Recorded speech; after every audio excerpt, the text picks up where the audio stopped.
कुछ समय ऐसे होते हैं जिनको हम सामान्य कह सकते हैं। सामान्य समय में सामान्य प्रकार की गतिविधियां चलते रहने का औचित्य समझ में आता है। रोज़ आदमी पैदा होते हैं, बढ़ते हैं, खेती बाड़ी करते हैं, ब्याह शादी होते हैं, बाल बच्चे होते हैं, बड़े होते हैं और मौत के मुंह में चले जाते हैं। यह सामान्य क्रम है जो चलता रहता है। इसमें अचंभे की कोई नई बात नहीं है, लेकिन कभी कभी ऐसे समय भी आते हैं जिनको हम विलक्षण कह सकते हैं, जिनको आपत्तिकाल कहा जा सकता है। मनुष्य के जीवन में आपत्तिकाल भी कई बार आते हैं।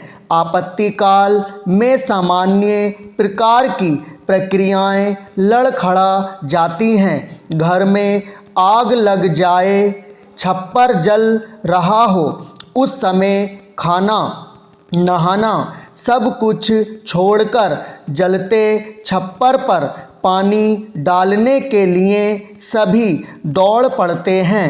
दुर्घटना हो जाए तो ऑफिस जाना छोड़कर पहले बच्चे को अस्पताल ले जाएंगे और प्लास्टर कराकर आएंगे। यह क्या कह रहे हैं? आपत्तिकाल की बात कह रहे हैं। आपत्तिकाल की कीमत जो समझते हैं उनको यह भी ध्यान है कि आपत्तिकाल के लिए आपत्तिकालीन व्यवस्थाएं बनाई जाती हैं।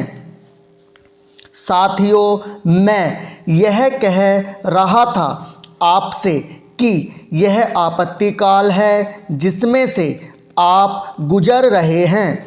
इसे अगर आप हमारी आँखों से देख पाएँ तो आप देख सकते हैं कि कैसे तूफान आ रहे हैं, कैसी आंधियाँ आ रही हैं। आपको अपनी आँखों से दिखाई नहीं पड़ सकता, क्योंकि आप सामने की चीज़ें देखते हैं। आपको केवल वही चीज़ दिखाई पड़ती है जो सामने है।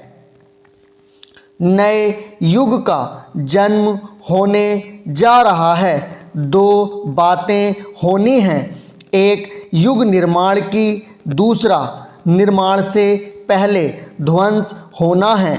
इमारत जब बनाई जाती है तब जमीन की खुदाई करनी पड़ती है। पीछे मिट्टी डालकर कुटाई पिटाई करते हैं और गड्ढे को ठीक करके तब दीवार की चिनाई की जाती है। नया मंदिर बनेगा, खंडहरी दीवार तोड़ो तुम, यह गीत लड़कियां गाती रहती हैं। आपने सुना नहीं है? भगवान के जब अवतार होते हैं तब एक ही काम नहीं करते, मात्र धर्म की स्थापना करते हुए नहीं आते, वरन अनीति का ध्वंस करते हुए भी आते हैं। भगवान जब अवतार लेते हैं तब कल्याण करते ही नहीं आते, वरन सफाया करते हुए भी आते हैं। सफाया किए बिना नया नहीं बन सकता। निर्माण के लिए ध्वंस आवश्यक है।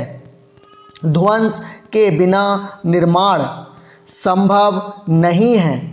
दोनों चीज़ें आपस में मिली हुई हैं। एक चीज़ का ध्वंस होता है तो दूसरी चीज़ का निर्माण होता है।